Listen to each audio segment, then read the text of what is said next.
Hello, everyone, and thank you for joining us today for the first OIC webinar of October, where we are going to talk about zero DTE options.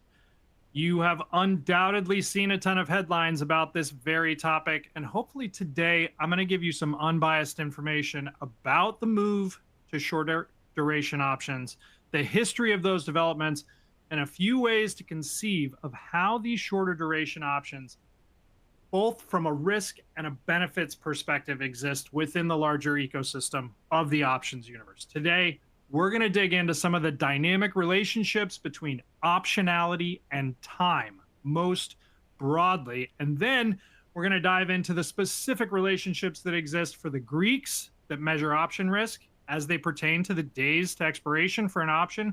You're going to hear me talk about things like duration, days to expiration, and also some Greeks like gamma, vega, and theta of options as they relate to time specifically. Now, my hope today is that this webinar builds on some of the concepts that we have covered this year already and will help you to build a mental framework around the zero DTE option space that is informed by a more fundamental understanding of how time and optionality are connected.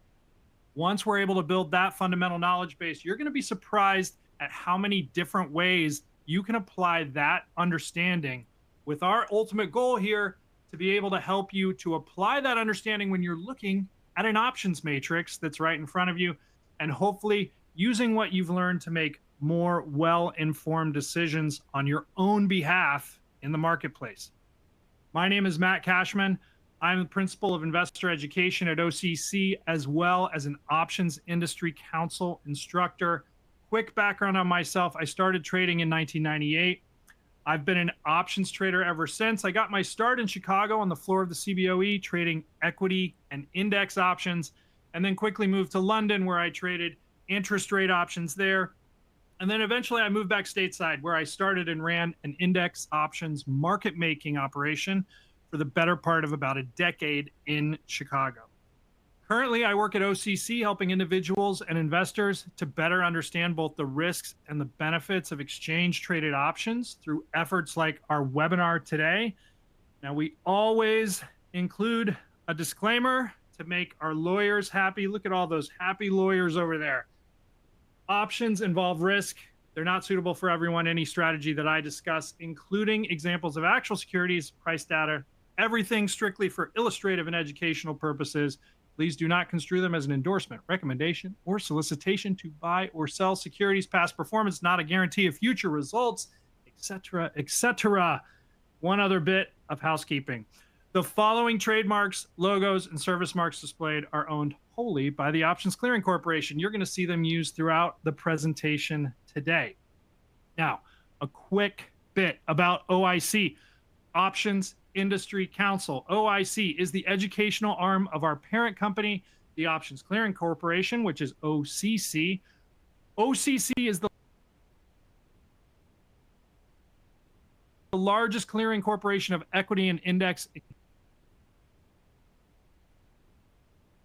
OIC started out as a collective in 1992 to better educate the public as to the risks. Continue to pursue that goal mainly through the utilization of our website, optionseducation.org, which you can see right here.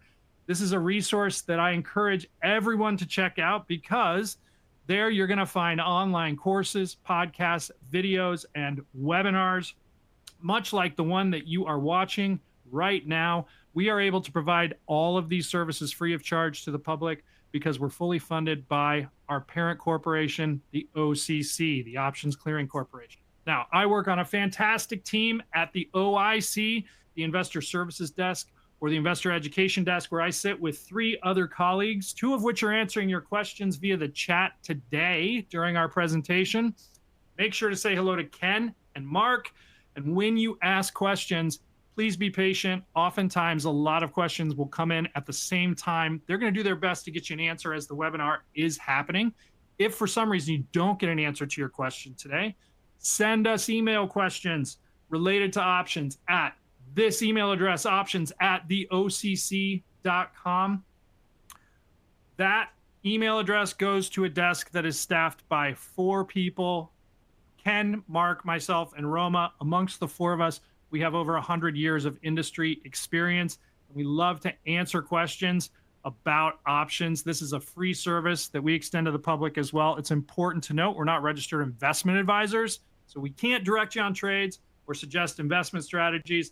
But what we can do and what we do every single day is help with general questions about options, optionality, and theoretical knowledge surrounding the options ecosystem. Like I said, amongst the 4 of us, you've got 100 years of industry experience at your disposal when you send us email questions at options@theocc.com, and we do a great job of answering those questions on a day-to-day basis.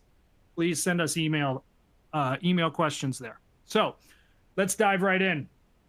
Every time I present about options, I always talk about volume to begin with. I like to drive this point home because it's an important point. You can see over the last 23 years what option volume has done. It's right on the screen in front of you. Last year, we cleared 11.2 billion contracts for the entire year of exchange-traded options. Contrast that to a year like 2008, where I was standing in the S&P options pit on the floor of the CBOE, had just experienced the most volatile time of my entire life, watching incredible amounts of volume go across. That volume number at the end of the year was 3.7 billion contracts. That's the way that I like to contrast this, because in 2008, every single person who was trading in the options business, if you were to ask them at the end of the year if we were ever going to see a year with that much volume ever again, they would have told you unequivocally no. However, that was 3.7 billion contracts. Last year was 11.2. And this year, it looks like it's going to be north of 12. What this means is that there are more people involved in the options business, that they are involved on a more regular basis, and that they're trading more.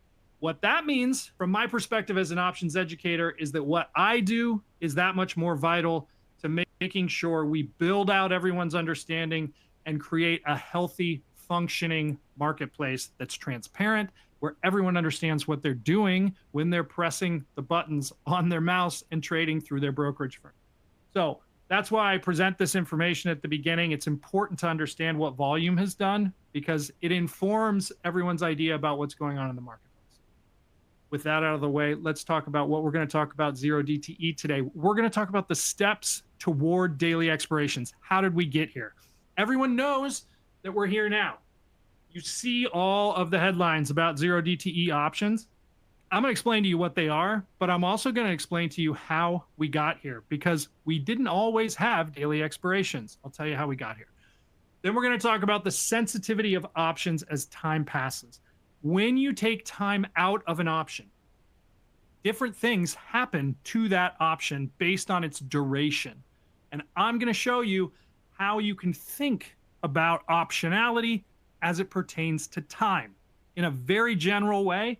And then we're going to dig into some specifics about how different parts of optionality react to time. Gamma of options over time, Vega of options over time, and Delta of options over time. All 3 of these are going to be really instructive as to how these 0DTE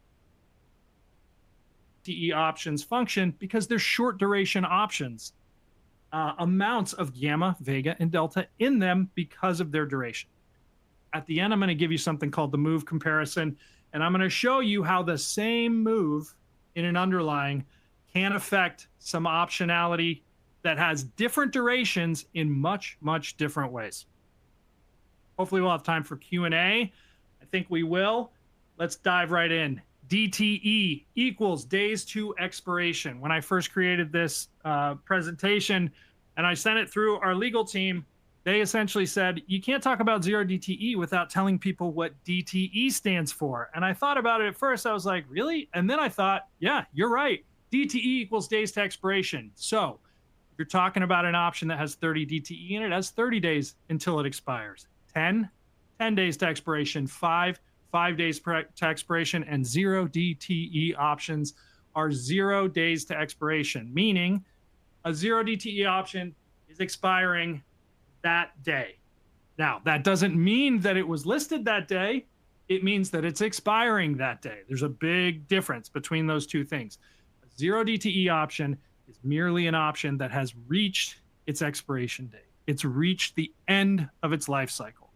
What that means is that every single option in the history of optionality has at some point been a 0 DTE option, namely on the day that it expires. This is not a new concept. What I'm going to drive home here is the idea that this is actually a new cadence of expirations. It's not a new concept. It's not a concept that someone cooked up in a lab and dropped onto the marketplace. This is a different cadence of expiration. So with that said, let's talk about how we got here, because we didn't always have daily expirations. When I first started trading, expirations were on Fridays, the third Friday of every month. Essentially, you had one expiration per month. The timeline of adding expirations looks like this, however. In 2005, Fridays got added in certain asset classes and in certain names. I remember being on the floor of the CBOE when they handed out circulars telling everyone that our once a month expirations in certain names were going to become 4 times a month expirations. We were not terribly happy about it. Think about what that looks like from risk perspective of a market maker. If you're carrying risks that look like a certain amount of risk on a once a month basis that are very acute risks because of expiration, and someone tells you that's going to happen 3 more times a month, it starts to look like, is this such a great idea? Well, once that started to happen, we started to see volume move toward those options. And then everyone started to really think, oh, well, maybe this is a really good idea. But in 2005, what we started with was adding Fridays, Friday weekly expirations. And then in 2016, a full 11 years later, Wednesdays and Mondays were added. Wednesdays first, and then Mondays later in that year. And then in 2022, you got Tuesdays and Thursdays adding to round out the cycle. But when we first added Fridays, previous to this, every third Friday is when options expired. Now, volume was concentrated around expiration, but it was a little bit more evenly distributed across durations. In 2016, this is an important difference. By the time 2016 rolled around and they listed Wednesdays, we were already looking at 30% of index volumes centered in weekly options. This is an important distinction. Why?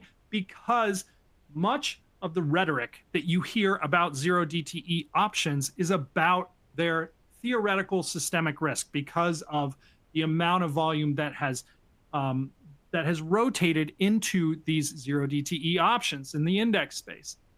This is really important because this tells you, listen, since 2016, 30% of the volumes have already been centered in weekly expirations.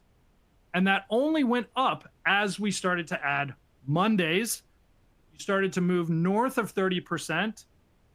And so you had Mondays, Wednesdays, and Fridays.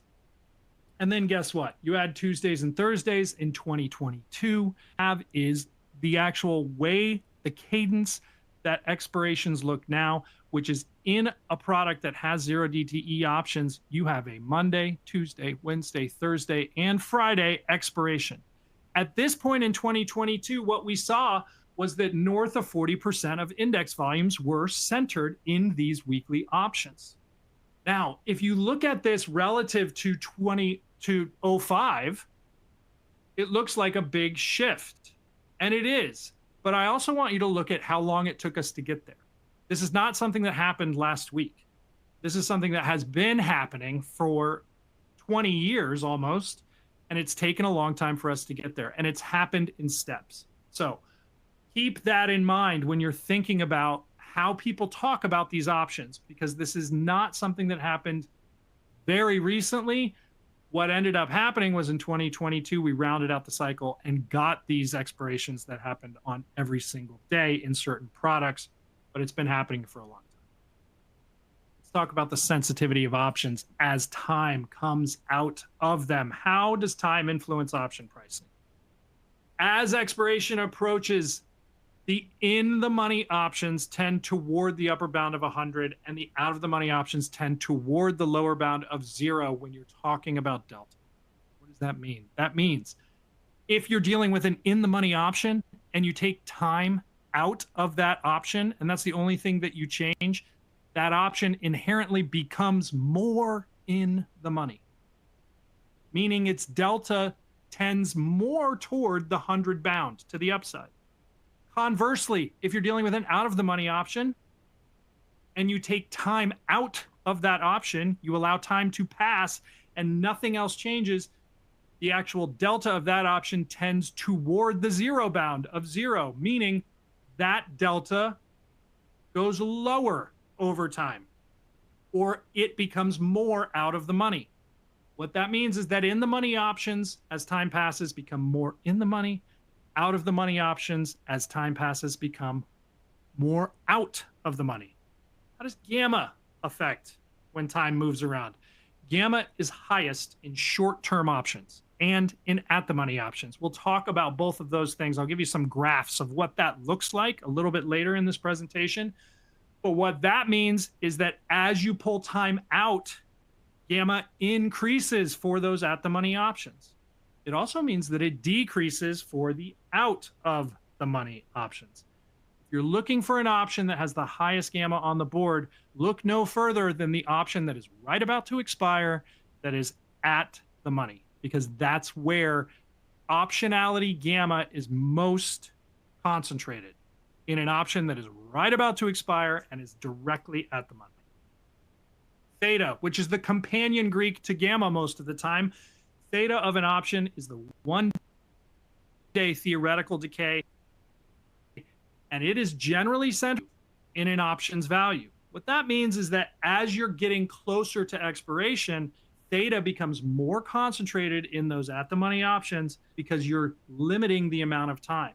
You think about this in terms of extrinsic premium, you have a certain amount of extrinsic premium that has to come out before the option expires. And if you have 10 days to pull that theta out, it's going to be a different number for one of those 10 days than it is if you have 3 days. One of those is going to be like, maybe 9%, 10% of the value of the option. The other one's going to be 33% of the value of the option, if you think about it in a linear way. The other part about this is that theta is not necessarily a linear function. It starts to accelerate as you get closer to expiration. The last piece of the puzzle here is Vega. Vega is proportional to time. What that means is that options that have longer durations, longer DT, bigger DTE numbers, an option that's a year out that is at the money is going to have a significantly different Vega profile than an option that is 3 days out that is at the money. And the one that's a year out is going to have way more Vega, meaning it's going to be more sensitive. It's going to be more sensitive to implied volatility. We're going to talk about Vega as we get into the actual specifics of how these options move around when you move things around as far as time. Let's dig into gamma first. Option gamma is the delta's sensitivity to stock price movement. It is the anticipated change in the delta for a $1 move in the underlying security. Now, one thing that I always drive home when I talk about this is that lots of people look at delta and gamma and they think they're kind of the same thing. They are in some ways. Delta is how much your option price should theoretically move for every $1 move. Gamma is actually how much the delta is going to move, theoretically, based on your model. It's the anticipated change in the delta for a $1 move in the underlying security. All of the pricing factors remaining constant. This is expressed in decimal form. So in this case, what you're looking at might be a 2 gamma option, 0.002. It's also considered by some people as an adjustment to delta. How much is my delta going to move, theoretically, if the underlying moves a full $1? Only options have gamma. I'm going to say that again. Only options have gamma. The reason why is because gamma is an actual measure of the rate of change of delta. And so the only way that you're going to have gamma is if you have an actual security that has delta to begin with, because it's a measure of how much the delta is going to change. Some people, when I say only options have gamma, disagree with me because there are actual parts of the convexity curve in bonds that act like they have gamma because of something called convexity. That's not necessarily the exact same thing. So we can go round and round about that back and forth. But for our purposes today, when we're talking especially about 0DTE options, only options have gamma. Now, let's look at what gamma looks like across an entire slew of strikes. On this graph, I want you to look at the strikes across the bottom. I want you to think about this as a $25 stock. And what you have is the 20s, 21s, 22s, 23s, et cetera, et cetera. So these would be your out of the money calls over here, the 26s up to the 30s. And these are your out of the money puts, or your in the money calls down here, 20s, 21s, 22s, and 23s. And your at the money is right here, the 25s. Gamma is most concentrated in these at the money options. This is where you're going to see the most gamma on the board for any kind of month. If you're looking at any particular tenor, let's say you're looking at the actual list of strikes for a 30-day option. This curve is going to look this way for every single month in differing amplitudes, let's call it. Most of the gamma is going to be in these at the money options. Now, each curve, each duration looks a little bit different. Some of them will be steeper than others because some of the options that are out of the money will have almost no gamma. But as you go farther out in time, this will flatten a little bit, but it's still going to have this curve, which is at the money options have the most gamma. That is always the case when you're talking about a group of options that all have the same expiration date. Now let's look at what gamma looks like as a function of time, or days to expiration. We've already established that gamma is most concentrated in the at the money options. Where is it most concentrated as far as time or duration is concerned? Look at the gamma of the at the money option with 0 days to expiry. This is the option that's expiring today. It has 15 gamma. 5 days, it has about 6. 10 days to expiry, it has under 4. 30 days, it has under 3. And 90 days, it has under 2 gamma. This might not look that aggressive when you look at it just in number format. However, when you graph it, it carries a different message, which is the 0DTE option is where all of that gamma is concentrated when you're talking about duration. Your 0DTE options are the highest gamma options on the board because they are expiring that day. Remember, gamma is most concentrated in at the money options and options that have the shortest time to expiry. All right, let's talk about Vega and time. Keep in mind, every concept we're talking about today is all about time. We're looking at all of these different concepts as they relate to time. Why is that? Because 0DTE options are all about how much time is left in them. This is the same kind of function that we looked at just a second ago as far as gamma is concerned over time, but this is Vega. And remember what I said, Vega is proportional to time. So when you look at this, these are the same durations. Remember, 0 days, 5 days, 10 days, 30 days, and 90 days. But I want you to look at the Vega of that same at the money option for these different durations.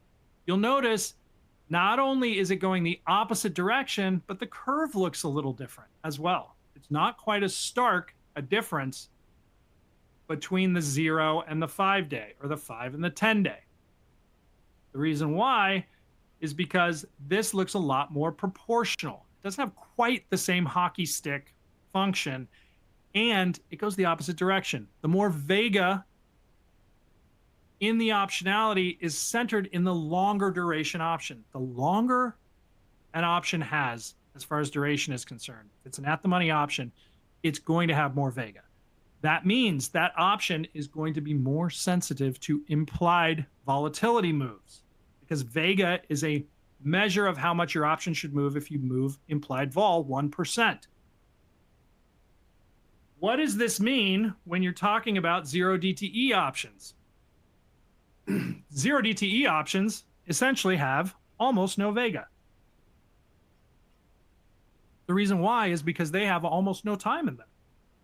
When you're talking about hours as opposed to days up until expiration, you really only have so much time for the price iteration, the price settlement to play out, and thus you don't have the same exposure to Vega that you have in an option that has, say, 90 days in it.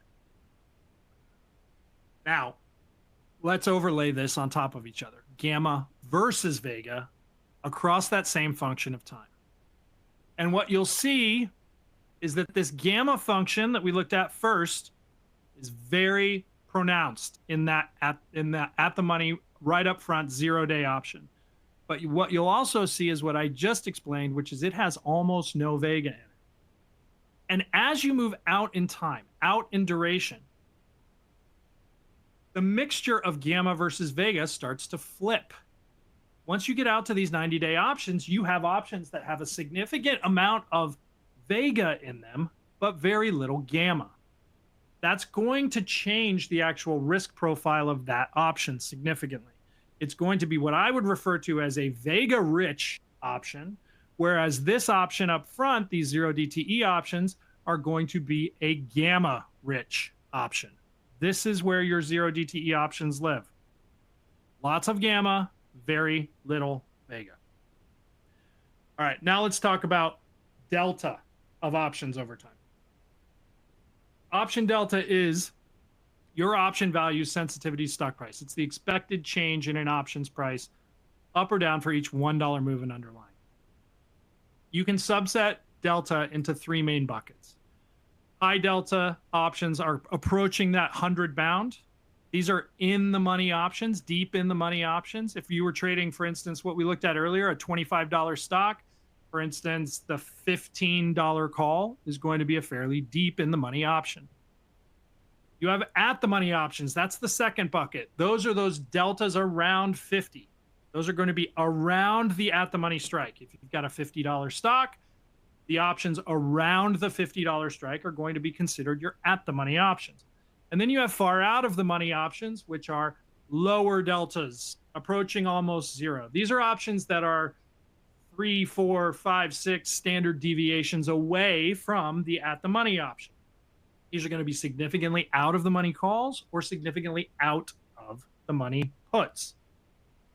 Let's look at what delta looks like relative to gamma as a function of strike this time. Keep in mind, this is a function of strike, not a function of time. As you pull time out of delta, pull time out of an option, there are a couple of things that happen. The gamma of that option starts to actually accelerate if it's an at the money option. But if it's an at the money option, the delta of that option doesn't really change, because the at the money option is always around that 50 delta. But remember what I said at the beginning of this. What happens to in the money options as far as delta is concerned as you pull time out, as you get closer to expiration? And the answer to that is they become more in the money. An option that becomes more in the money has a higher delta. And so what you'll see as you pull time out, as you get closer to expiration, is that this curve, this delta of an option curve, starts to look a lot more like this. It goes straight across and then down, and then this trough becomes more pronounced. This becomes steeper. It starts to look like this. And the reason why is because these options that are in the money calls, for instance, you are becoming, essentially the model is becoming more certain of the fact that they're going to be in the money. And these, you are becoming more certain that they are going to be out of the money if they're calls. And so these deltas are tending toward 100. These are tending towards 0. I want you to think about it as this line is pulling up to the upper bound, and this line is pulling down to the lower bound. At the same time that you're pulling time out, this curve becomes more pronounced. The amplitude starts to accelerate to the upside as far as gamma is concerned. That is the exponential decay function kicking in as you get closer to expiration. And so your at the money options start to become almost the only options on the board that have gamma, but they also have all the gamma. As you get right next to expiration, those at the money options are the options that have all of the gamma, and their delta still stays around 50. It's this stretching of both of these curves in both directions that starts to really make these options so sensitive to movement. Okay, we have talked about gamma, we've talked about Vega, and we've talked about delta as you pull time out. Now I want to give you a little bit of a real world example of how this might play out and how you might see it work in an option montage that's right in front. I call this same move, different delta. What we're going to do is take 3 different duration options on the same stock. We're going to talk about the 0 DTE 50 delta call. Remember, that's the at the money call. The same 50 delta call, but with 10 days in it. And the same 50 delta call with 30 days in it.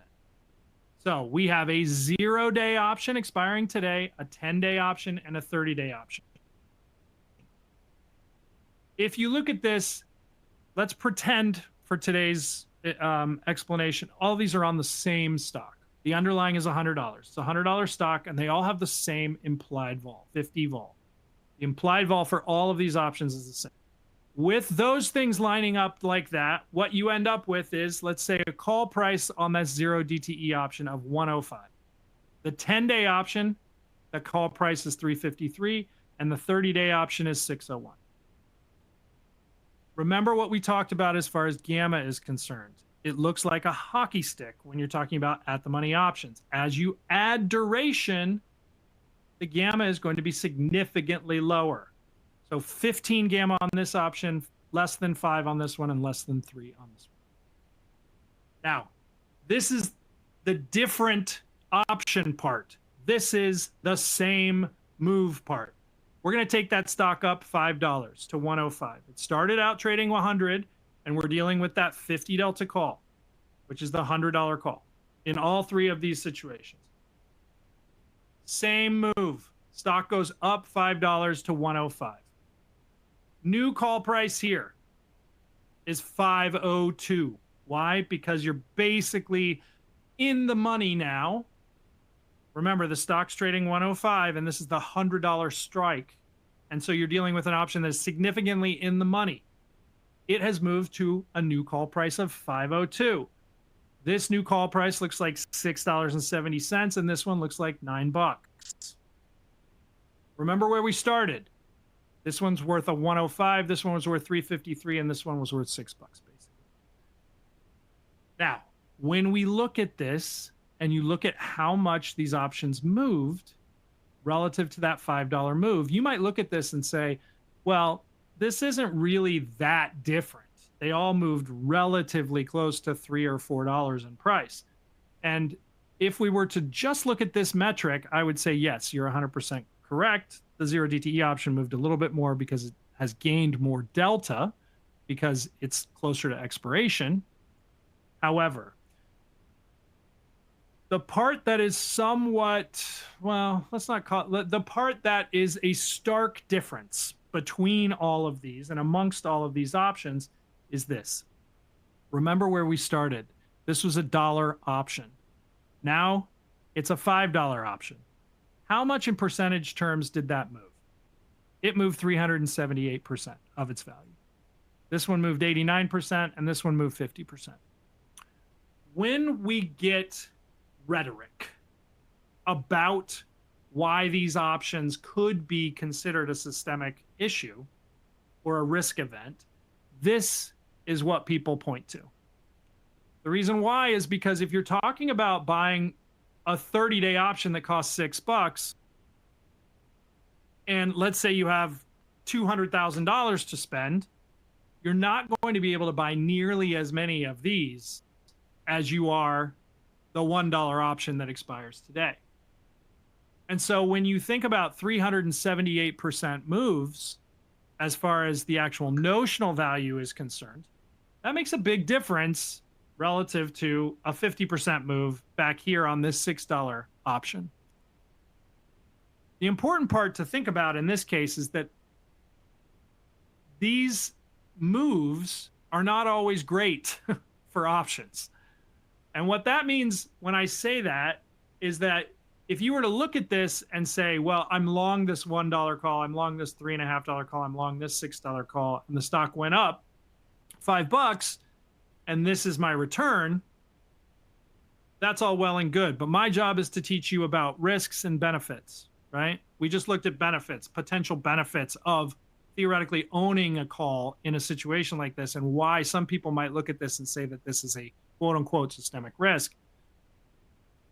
Let's talk about the risks of owning these options up front. Again, same move, different result. I'm going to give you the exact same setup. 0-day 50 delta call, the 10-day 50 delta call, the 30-day 50 delta call. Underlying's 100, implied vol is 50 on all of these. Same price. You'll recognize these prices. 105, 353, and 601. But instead of talking about the gamma of the option, we're going to talk about the theta of the option.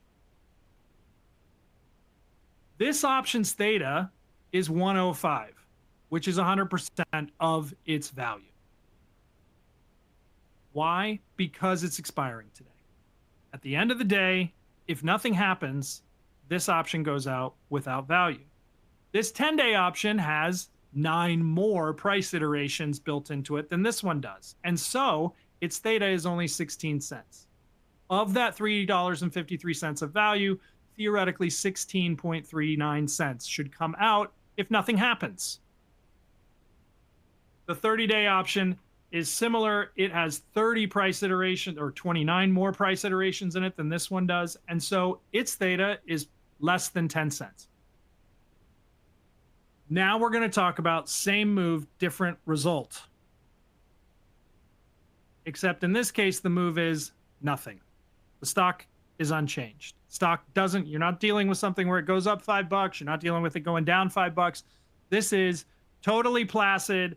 Everyone came in on a Friday before a long weekend and absolutely nothing happened. And everyone's just sitting around in the pit, twiddling their thumbs, looking at each other, and the stocks are doing nothing.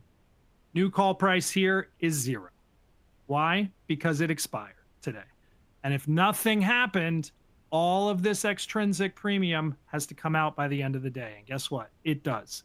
This call goes out worthless, without value, and loses all of its value.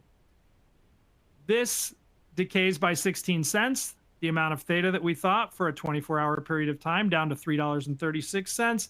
And this one decays its requisite 10 cents, basically, 9.9 cents, down to $5.91. If you look at this, this paints a different story. A full dollar in price comes out of this option, 17 cents comes out of this one, and 10 cents comes out of this one. In this case, when you do the math, you're dealing with 100%, 5%, and 2% of the actual notional value that's coming out of these options over the course of one day. Keep in mind, that is when absolutely nothing has happened. The stock is unchanged and everything else is unchanged as well. This is meant to drive home the idea that not only do these options give you the actual exposure to movement in the front of the curve that's possibly there, the benefit of owning options like that, they also come with the other side of that coin, which is their theta is attached at the hip to their gamma. The more gamma that you have in these 0DTE options, the more theta that you're going to have in them as well, especially if they're at the money options, because theta is concentrated in extrinsic value portions of options. And these options, if they are either at the money or out of the money, are 100% extrinsic value. In this case, you're dealing with an option that is 105. How much of that is extrinsic value? All of it. And at the end of the day, how much of it comes out if nothing happens? All of it. This is the flip side of that coin that I'm talking about. So the thing that I want you to keep in mind when you're talking or thinking about 0DTE options is how they function as far as their risk is concerned relative to time. Think about it most broadly as how much gamma does this option have? How much Vega does this option have? And what is the mixture of those two things along the duration curve? Where are we on that duration curve? Because if you're trading 0DTE options and they're expiring that day, you're at the very front of that duration curve where you have gamma-rich options that have very little Vega, and their delta is going to be tending toward 100 or 0 very quickly. Those are the really fundamental concepts as far as optionality and time that I want you to keep in the back of your head as you're thinking about and building a mental framework around what this optionality looks like in the front of the curve. Because that's really what you're trading when you're trading 0DTE options. All right. That, I think, is all of the information that I've got for you today, but I do think that we might have time for some Q&A. What time is it? Oh, I left lots of time. Look at that. Mark, are you doing Q&A today? I am, sir. Yes. Matt, terrific presentation. And you're right. We've got about 20 minutes left. So to all those listening, please send in your questions, and we'll certainly have Matt address these. We do have some questions to get to, Matt, that came in. So let me ask you this. You've been in the business forever. You are incredibly analytic, as I can personally attest to. So let me ask you this question that I think is right up your alley. One of our listeners asked something very interesting. Is there a mathematical relationship between Vega and theta? What are your thoughts on that? Between Vega and theta. Well, the hard part about that is that Vega is a function of time and theta is a function of extrinsic value. So while there probably is a mathematical function of those things, it's not a singular kind of dimension to it. It's like a weird three-dimensional thing, because I want you to think about this. Think about theta. I said multiple times during this presentation that theta is centered in extrinsic portions of value. And so when you think about extrinsic value, you need to be thinking about options that are at the money or out of the money, because that's where a lot of the extrinsic value is centered. Now, an option that's in the money is going to have some extrinsic value, but not nearly as much as these options that are at or out of the money. And as you also add time to those options, you're going to get more Vega to those options as well, relative to their time horizon, their duration. And so it's going to be the out of the money or at the money options are going to have a kind of linear relationship to Vega as long as their extrinsic value is built into them. So they're out of the money or at the money. But when you're dealing with in the money options, they don't have very much intrinsic value. And so they don't have very much theta. They don't have very much extrinsic value. And so they don't have a ton of theta built into them. But if you add time to those options, you do get actual larger amounts of Vega. So it's kind of complicated. I can't answer that question and say, I actually need to think about this a little bit more, but I don't think that right. It's interesting. There's not one. I can't tell you like Vega and theta are perfectly associated in this way. But I can explain to you how it works in different quadrants of the curve. but I don't have a perfect way that they're perfectly linked to each other. Right. Exactly. I thought it was an interesting question. I certainly didn't know if, or didn't, have in mind a mathematical formula, like Black-Scholes. Obviously, we can compute the value of a price. I don't know that there's a mathematical relationship directly, but I thought it was an interesting question. And, as you are, so analytical, Yeah. you love statistics and all of that. I thought that, it might be interesting to get your opinion on that. It's a Let's good go ahead and question. move Well, on. Yeah, yeah. right. It was interesting. There's another one that came in that I also thought was interesting. Again, I don't want to put you on the spot because I'm not sure if if you know the answer to this. I'm not even I sure. like these. To be honest, I'm not even sure if the question is accurate in what it's asking. But here it is. How is it that Okay. SPY? How is it that SPY's gamma can exceed SPY's delta into expiration, while the SPX's delta never exceeds its SPX's gamma? Does that make sense? B, is it correct? No, And C, what are your thoughts?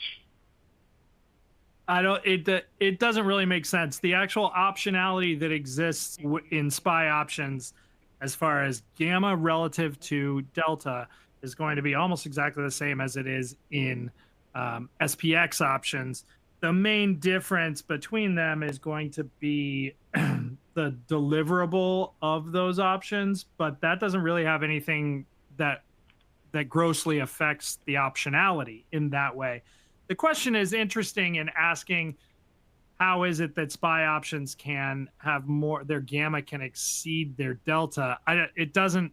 Those two things aren't related to each other in that way. Like, you wouldn't look at something and say this has up to 100 delta. Like, one option can't have more than 100 delta. It also can't have less than 0 delta. And the gamma measure is completely different as far as the rate of change of delta. So they're not really interrelated in the way that you think they are. But what I will say is that it's not product specific in that way. The gamma delta relationship in both of those products is a function of the optionality, and it is not a function of the product itself. Right. Yeah. I thought it was an interesting question. I didn't quite know the answer. I didn't know if what was stated was actually correct. Certainly you spent a great deal of time in the SPX trading those options, so I thought that you might have some different insight. More questions are coming in. Let me ask you this. And this is something that you and I have discussed. Henry Schwartz from the CBOE did a presentation not too long ago, the data of which, some of which focused on 0DTE and the recent increase in volume of 0DTE. So let me ask you, per Henry's data, what are your thoughts on that volume? Meaning, what I found interesting is that a lot of that 0DTE volume was people rolling positions, closing positions and opening up new ones. In that closing of the existing position, that happens on expiration, so that's considered a 0DTE trade, rather than people putting on trades on expiration Friday and getting out of them later. So I guess my question is, what are your thoughts on that volume? Can you interpret anything, or do you have any insight on that, rolling out of positions versus creating new positions to exit that very day? It's an interesting question, and much of the talk when we're talking about 0DTE options is centered around the amount of volume that has rotated into shorter duration options, which is part of the reason why I start this presentation with that slide that basically tells you how we got here, because I want to really talk about the fact that this isn't something that happened, yesterday. It's something that's been happening for the better part of 20 years. The thing that I think is a little dangerous when people start to ask a bunch of questions or try to read the tea leaves, as it were, as far as what does the volume up front mean, and who's trading, how much are they trading, is that you're not going to necessarily be able to read a bunch of tea leaves from those kinds of metrics. The reason why is because of the same reason that people have always tried to think about and or build in open interest data into option pricing. I mean, I spent years trying to figure out how to build in options like open interest into pricing because I wanted to know where the most open contracts were and figure out like what does that mean for implied volatility. What does that mean for moves around expiration? What does that mean for this? What does that mean for that? And the the end result is that it's really hard to tell what people have on outside of their options position. And if you have an options position that has 10,000 puts in it, and you pull 15 different people in the marketplace as to how they have that hedged, you might get 15 different answers as to what they have against it. Some people might have puts somewhere else against it that they're short instead of long. Some people might carry stock against those downside puts. Some people might be short calls against the downside puts that they're long. And so it's hard to actually parse out from just that data, just looking at the volume rotation and how much volume is actually in the front of the curve as to what's actually going on there. I will say this, that the SIBO and Henry Schwartz has been leading the charge as far as this is concerned, amongst other people there, like some of the other people in the options business there have been very transparent about what their volume numbers look like in the front of the curve. And I think that's important. I think it's important for people to be able to say, 30 to 40 or 40 to 45% of the volume is in a weekly option because people want to know where the volume is concentrated. I just think that once you look beyond those giant general numbers, it's much harder to put together a picture that's going to be any more specific or with any kind of granularity as far as risk is concerned, because you don't know what other people have on or how they're hedging these positions. Many times the actual positions that they're putting on are actually hedges for other things. And so it's hard to that's always kind of the dead end of data analysis when you're talking about options, because there's so many different ways to hedge an options position. And so it's hard to actually be able to parse out any valuable information from that. That doesn't mean to try to read those tea leaves, self included. I don't want to say that like I'm above that by any stretch, but what I have realized is that the more and more I try to look at those metrics, the more and more I realize that there's not a whole lot to be gleaned from them. So that's my 2 cents on that. Well, let's continue with your 2 cents. What do you think, or what are the risks of trading zero DTE? If you're getting into the position, say, Friday morning, 9 a.m., and you're getting out just before the market closes, that's one thing. But holding that position through expiration, what are the risks there for an investor? And I'm kind of coming at this from an after-hours trading perspective. You had talked about, obviously, the option's either going to be worth something at the close or it's going to be worth nothing. Theta is going to decay 100%. Gamma is most impactful because obviously any move in the stock price is going to change that option from in to out of the money. So knowing that, if we didn't close that position, and let's say we may be out of the money, let's say we're selling options, what is the risk for after hours trading that buyers and sellers of options might want to keep in mind when they look at closing the position prior to expiration versus riding it through? What do you think about that?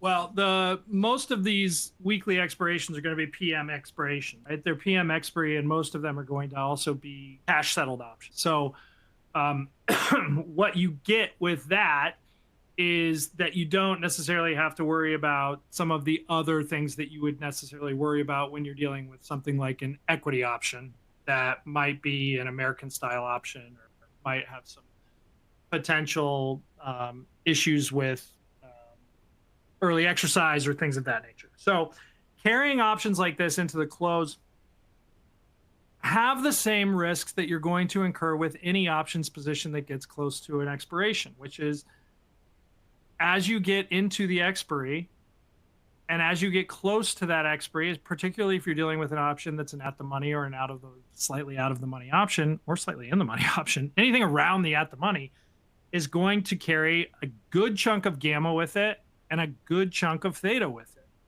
And it's something that oftentimes people, when they're trading in the front of the curve, don't necessarily think about unless you're a market maker that carries positions like this all the time. It's not something that people generally think about when you get close to expiration, but it is a huge part of how these options P&L. And carrying them past expiration after they expire, and into a print is not necessarily, it doesn't have as much acute risk as you might have somewhere else because they're cash settled. But I would say if you're going to start looking at options like this, you need to think about what their mixture of gamma and theta is as you get really close to expiry, because that to me is where all of the risk of these options is. All right. Thank you so much, man. And I apologize. I'm reading questions and responding to questions while you're talking. So kind of multitasking here. Yeah. How about, let's see, here's a question.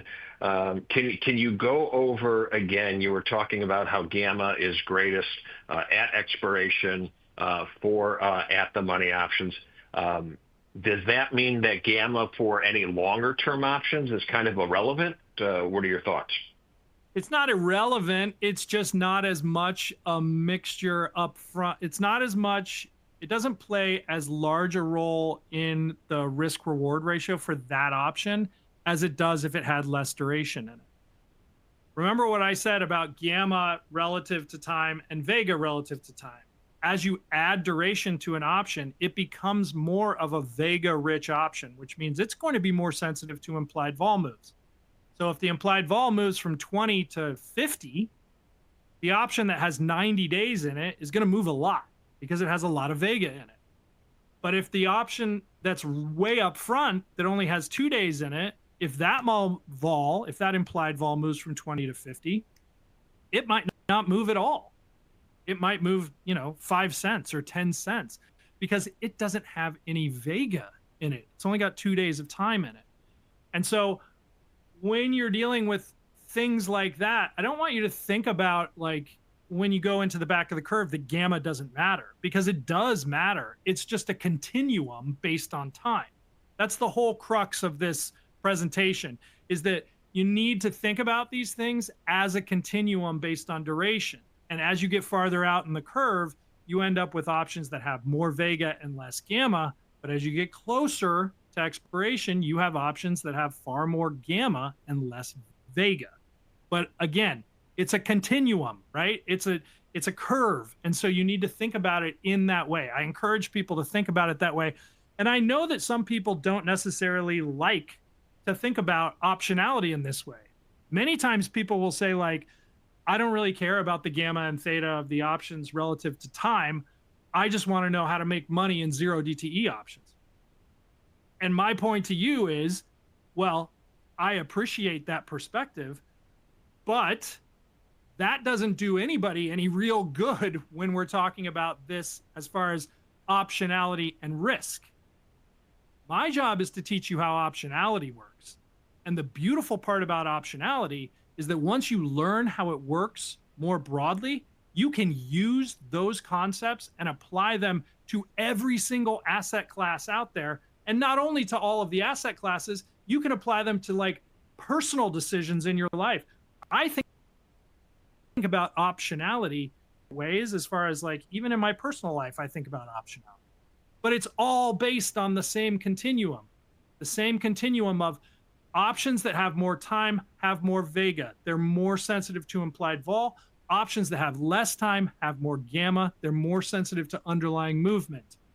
And the continuum is important because understanding how those building blocks fit together is how you're going to build out more general options knowledge. And you're going to be better and better equipped to look at lots of different products in lots of different marketplaces if you understand how the actual optionality works.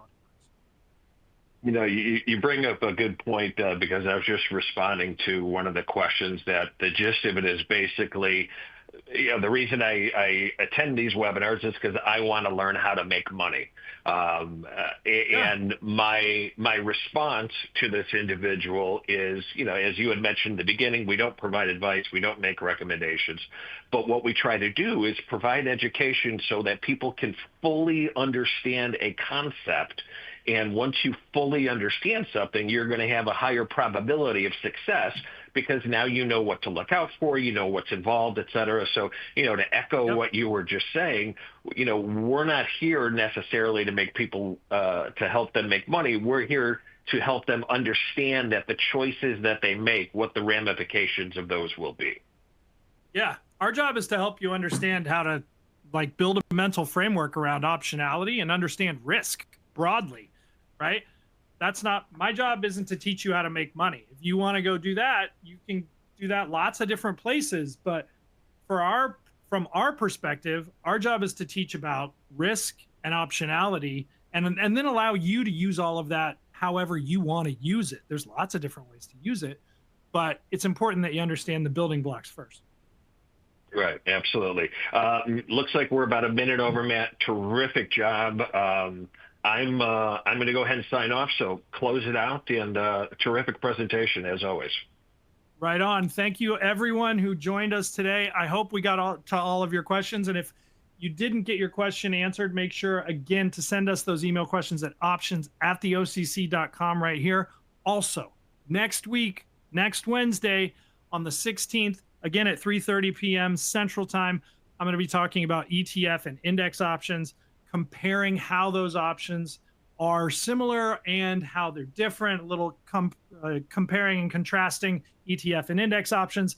So make sure to join us for that, and you can register at optionseducation.org, this URL right here as well. Thank you for joining us today, and we'll hope to see you next